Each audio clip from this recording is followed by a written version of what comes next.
Hello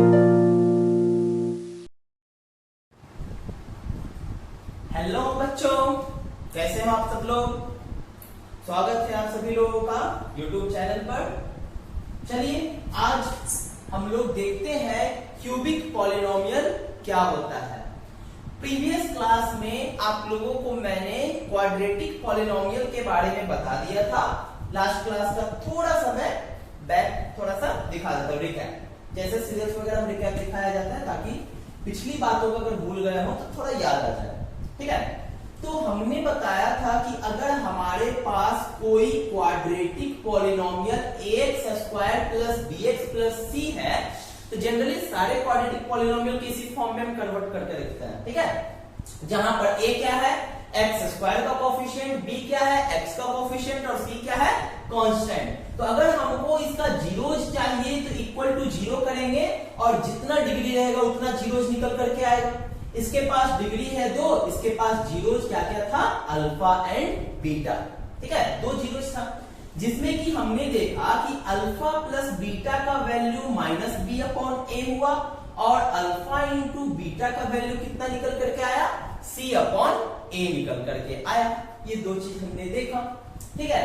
और इसके बाद अगर सपोज हमको मालूम है, ठीक है, हमको सम ऑफ जीरोज और प्रोडक्ट ऑफ जीरोज मालूम है या फिर जीरोज ही मालूम है, तो जीरोज मालूम है तो इसको जोड़ करके हम नहीं निकाल सकते हैं, गुना करके नहीं निकाल सकते हैं, तब भी निकाल सकते हैं। तो अगर हमें चाहिए होगा क्वाड्रेटिक पॉलिनोमियल तो हम क्या करेंगे, इसको इस तरह से लिख सकते हैं, x² minus of alpha plus beta into X and plus alpha beta equal to 0, ठीक है। इसको हम लिख सकते हैं, ठीक है। यानी कि x² minus sum of zeros into x plus product of zero. अगर इसका वैल्यू बैठाया जाए तो घूम करके वापस वही आ जाएगा, मतलब इस फॉर्म में लिख सकते हैं। एक सेकंड के लिए मैं दिखा देता हूं, x² अल्फा प्लस बीटा का वैल्यू माइनस b/ax और ये हो जाएगा c/a। अगर a को एलसीएम ले लिया जाए तो ax² minus minus plus bx plus c equal to 0, यानी कि ax² plus bx plus c equal to 0। वापस से वही आ गया ना, तो हम इसको ऐसे लिख सकते हैं। अगर हमारे पास ये दिया हुआ है और पॉलिनोमियल चाहिए तो हम इतना काम कर सकते हैं, और अगर पॉलिनोमियल दिया हुआ है ये चाहिए तो जीरोज निकाल करके अल्फा बीटा का वैल्यू निकाल सकते हैं, ठीक है। तो यहां तक मैंने लास्ट क्लास में बताया था, ये शायद मैं बताना भूल गया था, तो इसको आप लोग आज नोट कर लेंगे अपने कॉपी में, ठीक है। चलिए आगे चलते हैं क्यूबिक पॉलिनोमियल की तरफ। तो सभी लोग अपना कॉपी पेन निकाल लेंगे और शांति मुद्रा बना करके पढ़ने के लिए बैठ जाएंगे। तो हेडिंग लगा लेंगे, अपने कॉपी पेन निकाल करके कॉपी पर हेडिंग लगा लेना है, क्यूबिक पॉलिनोमियल। क्यूबिक पॉलिनोमियल, छी गलती लिखा गया, क्यूबिक पॉलिनोमियल। अब सही है, अब सही है।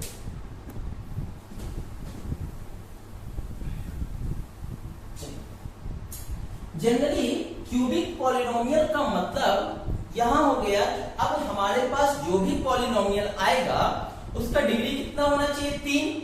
और 3 डिग्री होने का मतलब इसके पास 3 जीरोज भी होना चाहिए। तो हमारे पास क्यूबिक पॉलिनोमियल जो होता है वो जनरली इस फॉर्म में होता है, ax³ plus bx² plus cx plus d equal to 0, जहां पर a का वैल्यू किसी भी सूरत में 0 नहीं होना चाहिए, क्योंकि अगर a कोफिशिएंट जो x³ का अगर वो 0 हो गया क्यूबिक पॉलिनोमियल खत्म हो जाएगा। उसी तरह से क्वाड्रेटिक पॉलिनोमियल में भी x² का कोफिशिएंट 0 नहीं होना चाहिए, ठीक है ना। ये तो अपना पॉलिनोमियल जो है वो खो देगा। चलिए, तो हमारे पास ये एक क्यूबिक पॉलिनोमियल है और इसको हम लोग क्यूबिक इक्वेशन कहेंगे क्योंकि इक्वल टू जीरोज कर दिए। अब इक्वल टू जीरोज करने के बाद चूंकि क्यूबिक पॉलिनोमियल है तो मान लेते हैं कि इसके पास 3 जीरोज है, alpha beta and gamma. Cubic polynomial को जब भी सॉल्व किया जाएगा 3 जीरोज मिलेगा ही, ठीक है। अब चलते हैं कि हमारे पास 3 जीरोज अगर है अल्फा बीटा गामा, तो ये तीनों का तीनों जीरोज फैक्टर भी तो बन सकते हैं। x बराबर अल्फा है तो अल्फा को लेफ्ट साइड ले आएंगे तो x minus alpha equal to 0। उसी तरह से x इक्वल टू बीटा है तो x minus beta equal to 0 और उसी तरह से x minus gamma equal to 0। जैसा कि मैंने प्रीवियस लेक्चर में बताया था क्वाड्रेटिक पॉलिनोमियल में कि अगर हमारे पास जितना भी जीरोज है वो जीरोज को हम फैक्टर का फॉर्म दे सकते हैं और अगर सारे फैक्टर्स को आपस में मल्टीप्लाई कर दें तो हमको वही पॉलिनोमियल मिल जाएगा। ठीक है, हम ऐसा कर सकते हैं ना, हम लिख सकते हैं x minus alpha, x minus beta and x minus gamma. इस तीनों को मल्टीप्लाई करने पर x into x into x x cube यानी कि क्यूबिक पॉलिनोमियल मिलेगा, बट a का कमी है। ठीक है, तो आगे में क्या करते हैं, a लगा देते हैं। वैसे भी कोफिशिएंट को अपने मन से गुना करने से कोई फर्क नहीं पड़ता, इक्वल टू 0 है। इधर भी a से मल्टीप्लाई, इधर भी a से मल्टीप्लाई, इक्वेशन रहेगा बैलेंस, इसलिए इससे कोई प्रॉब्लम नहीं है। ठीक है, तो ये क्या मिलना चाहिए हमारे पास, वही पुराना वाला क्यूबिक पॉलिनोमियल मिलना चाहिए।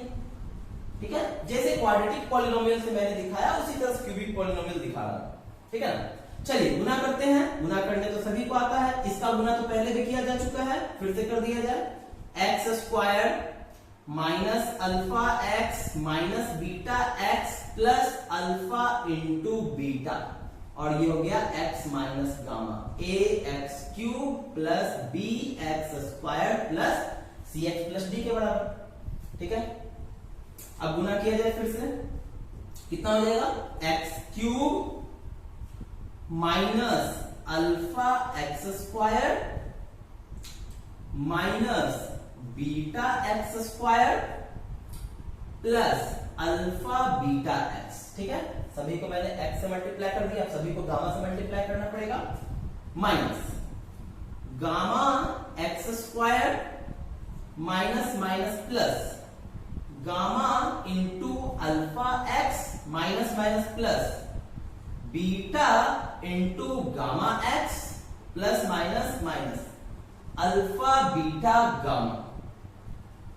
ठीक है, और इक्वल टू क्या हो जाएगा, इक्वल टू हो जाएगा a x cube plus B x square plus C x plus d के बराबर। चलिए ठीक है, अब क्या करते हैं कि एक्स क्यूब के जैसा तो कहीं कोई नहीं है, यानी कि एक्स क्यूब अकेला है, एक्स क्यूब को अकेला रख लिए।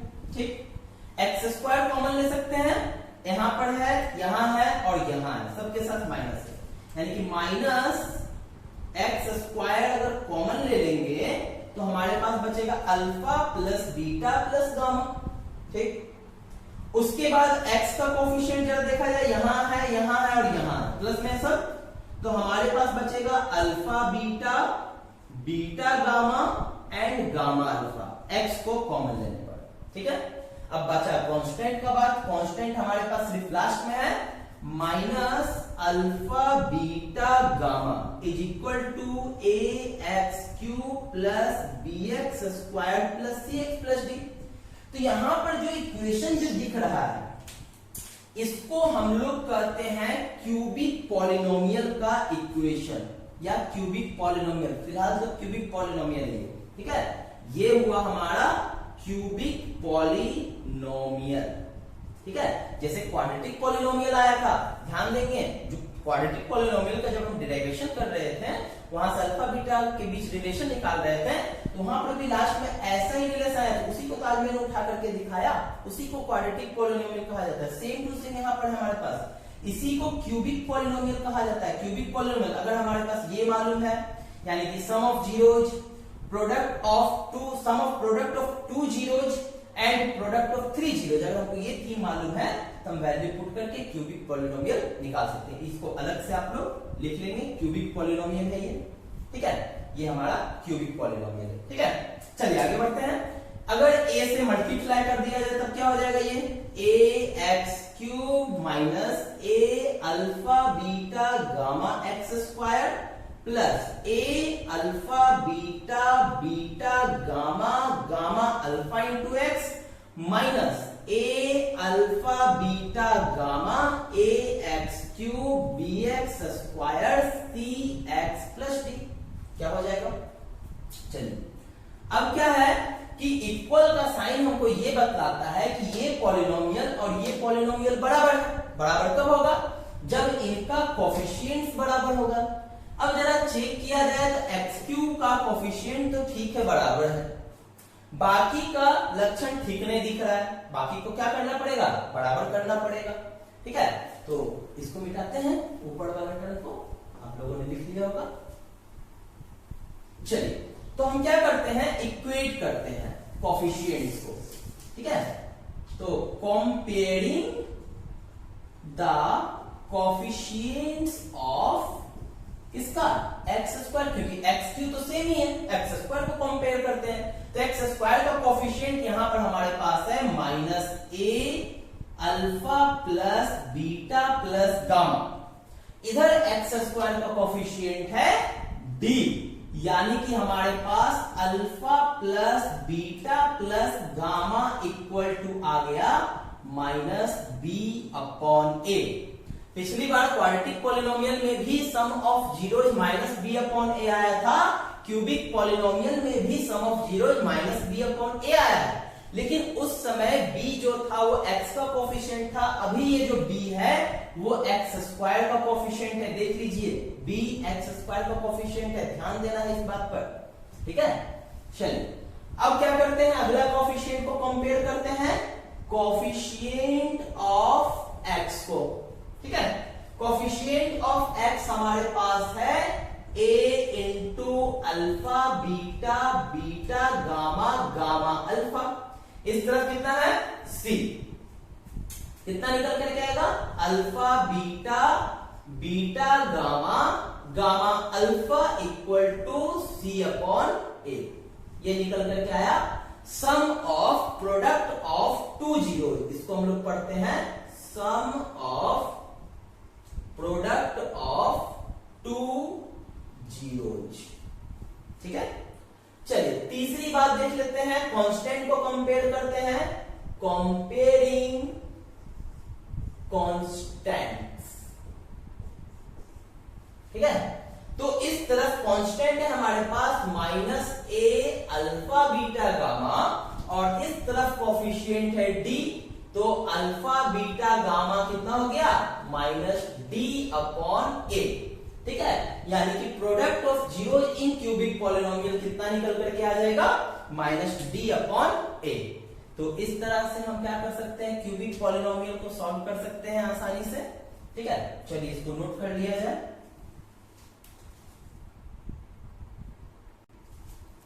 चलिए आगे बढ़ते हैं एक क्यूबिक पॉलिनोमियल के बेहतरीन एग्जांपल के साथ। ठीक है, हम यहाँ पर सीखेंगे कैसे क्यूबिक पॉलिनोमियल को सॉल्व किया जाए, क्योंकि क्वाड्रेटिक पॉलिनोमियल तो सॉल्व करने आता है आप लोगों को।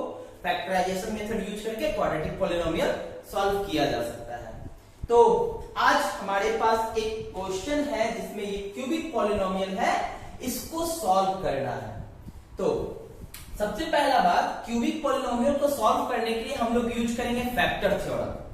फैक्टर थ्योरम आप लोगों को याद होगा, अगर नहीं भी याद होगा तो मैं बता देता हूं कि क्या करेंगे, हम अपने मन से x का वैल्यू पुट करेंगे। जिस वैल्यू पर, जिस x के वैल्यू पर हमको पॉलिनोमियल जीरो मिल जाता है, पॉलिनोमियल का वैल्यू जीरो मिल जाता है, उसको हम लोग क्या कहते हैं? फैक्टर कहते हैं, उसको जीरोज कहते हैं, और जीरोज से हम फैक्टर बना सकते हैं। तो अगर हमारे पास एक फैक्टर मिल गया तो बाकी का दो फैक्टर भी निकाल सकते हैं डिवीजन करके। ठीक है, ये तरीका है। दूसरा तरीका मैं सिखाऊंगा वो भी, ठीक है, लेकिन वो भी फैक्टर थ्योरम की मदद से ही बनेगा। चलिए सबसे पहले हम पूछते हैं कि इसमें कौन सा जीरोज होना चाहिए। तो अगर हम यहाँ पर x का वैल्यू जीरो रखते हैं तो 0 - 0 - 6, ये कितना आ गया? रिमाइंडर बच गया -6, मतलब जीरो तो इसका फैक्टर कभी नहीं होगा। चलिए आगे बढ़ते हैं, 1 रख करके देखते हैं। यहाँ पर 1 रखेंगे तो 1 - 6 + 11 - 6, 12 - 12 0।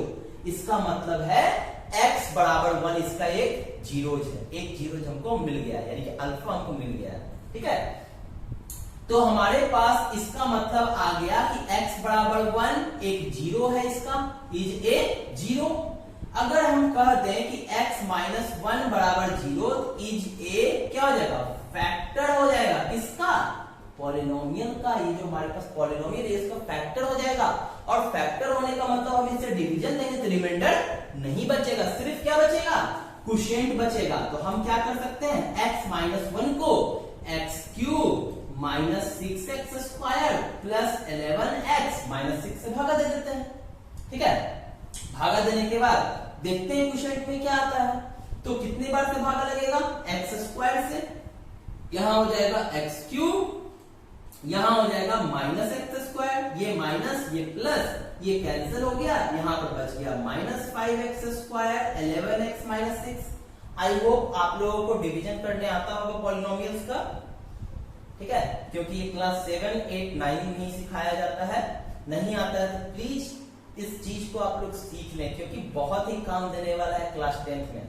बेसिक्स है ना, जैसे हम जनरल भागा लगाते हैं उसी तरह से है। यहाँ पर x है, बस कुछ नहीं करना है, जिससे हम डिवीजन कर रहे हैं उसका पहला टर्म और जिसको डिवीजन करना है उसका पहला टर्म पर ध्यान देना है, बस इसको कैंसिल करना है आपको। तो x है, एक्स क्यूब लाने के लिए एक्स स्क्वायर से मैंने मल्टीप्लाई कर दिया। अब जितना से मल्टीप्लाई करेंगे दोनों से होना है, तो x cube into x square into x cube और x square into -1 minus x square. अब डिवीजन में क्या होता था, माइनस होता था, माइनस लगा दिया, यहां भी माइनस लगा था, माइनस माइनस क्या हो गया, साइन प्लस हो गया, ऊपर के साइन का कोई वैल्यू नहीं है, नया साइन का वैल्यू, तो -6 प्लस 1 -5, बाकी जो बचा वैल्यू उतार दिया। सेम प्रोसेस अब रिपीट करना है। अब x को -5x स्क्वायर लाना है, कितना मल्टीप्लाई करेंगे, -5x से, यहां पर आ जाएगा -5x square multiply plus -5x -1 plus 5x, यहां प्लस हो जाएगा, यहां माइनस हो जाएगा, ये कैंसिल हो गया। 11 में से 5 जाएगा तो 6x -6। अब x कितना बनाना है, 6 बनाना है, 6 से मल्टीप्लाई कर देंगे, 6x 6 गुना -1 -6 माइनस प्लस कैंसिल, रिमाइंडर हो गया, खत्म। अब यूक्लिड का लेमा में क्या बताया गया था कि a इक्वल टू क्या होता है, bq प्लस r होता है। वैल्यू पुट करेंगे, a का value X cube minus 6x square plus 11x minus 6 is equal to b मतलब जिससे भागा दिया जा रहा है, q मतलब quotient x square minus 5x plus 6 और रिमाइंडर कितना आया हमारे पास, 0। रिमाइंडर की जगह 0 लगा दिए। चलिए अब देखा जाए हमारे पास x -1, ये क्वाड्रेटिक इक्वेशन है। -5 को अगर हम लिख सकते हैं -2x -3x, कोई दिक्कत, -2 -3 -5 और 2 दिया 6, कॉमन ले लेंगे तो हमारे पास फाइनली निकल करके चला आएगा x -2 इंटू x -3। क्या ये क्यूबिक पॉलिनोमियल सॉल्व हो चुका है हमारे पास, बिल्कुल ही आसानी से सॉल्व हो चुका है। आई होप आप लोग समझ गए होंगे। ठीक है, अब चलिए इसमें एक बार चेक कर लेते हैं क्या ये चीज को फॉलो करता है कि नहीं करता है। तो हमारे पास 3 वैल्यूज आ रहा है x का, अगर हम इसको 0 के बराबर कर ले तो x का वैल्यू आ जाएगा 1 2 एंड 3, मतलब हमारे पास 3 जीरोज। अब इस 3 जीरोज को हम क्या करते हैं, देखते हैं लगा करके, alpha plus beta plus gamma कितना था, -b/a। अच्छा, अगर पूछा जाए a का वैल्यू कितना 1, b का वैल्यू कितना -6, c का वैल्यू कितना 11 और d का वैल्यू कितना -6। ठीक है, वैल्यू निकल गया, वैल्यू पुट किया जाए, b का वैल्यू -6/1 यानी कितना आ गया 6। क्या तीनों का जोड़ 6 आ रहा है, बिल्कुल आ रहा है। एक को अल्फा मानेंगे, एक को बीटा मानेंगे और एक को गामा मानेंगे। ठीक है, 3 2 5 और 1 6। चलिए अल्फा बीटा, बीटा गामा और गामा अल्फा निकालते कितना था, c/a। c का वैल्यू 11/1 यानी कि 11। जरा देखते हैं, अल्फा इंटू बीटा यानी कि 1 इंटू 2 2 इंटू 3 3 इंटू 1 कितना हो जाता है, 2 6 3 6 3 9 2 11। ठीक है, प्रोडक्ट ऑफ जीरो यानी कि alpha beta gamma -d/a, minus D का वैल्यू कितना है -6/1 यानी कितना जाएगा 6। तीनों को मल्टीप्लाई कर दिया जाए, 3 दूनी 6 का 6 यानी कि वैल्यू है।